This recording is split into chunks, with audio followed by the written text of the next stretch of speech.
തൃശൂർ കോഴിക്കോട് സംസ്ഥാന പാതയിൽ പാറയമ്പാടത്ത് വെച്ച KSRTC സൂപ്പർഫാസ്റ്റ് ബസ്സിന് തീപിടിച്ചു. ഇന്ന് രാവിലെ 10:45ഓടെയായിരുന്നു അപകടം.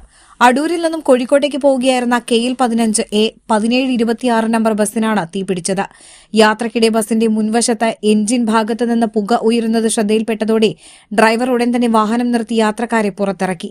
തുടർന്ന് കുന്നുകുളം ഫയർഫോഴ്സിനെ വിവരം അറിയിക്കുകയും അഗ്നിശമന സേനാംഗങ്ങൾ സ്ഥലത്തെത്തി തീ പൂർണ്ണമായും അടയ്ക്കുകയും ചെയ്തു. അപകട സമയത്ത് 12 യാത്രക്കാരാണ് ബസ്സിലുണ്ടായിരുന്നത്. ഡ്രൈവറുടെ സമയോചിതമായ ഇടപെടൽ മൂലം വൻ ദുരന്തം ഒഴിവാവുകയും യാത്രക്കാർ പരിക്കേൽക്കാതെ രക്ഷപ്പെടുകയും ചെയ്തു. തീപിടുത്തത്തിൽ ബസിന്റെ മുൻഭാഗത്തിന് കാര്യമായ നാശനഷ്ടങ്ങൾ സംഭവിച്ചിട്ടുണ്ട്. സംഭവത്തെ തുടർന്ന് സംസ്ഥാന പാതയിൽ ഏറെ സമയം ഗതാഗത തടസ്സമുണ്ടായി.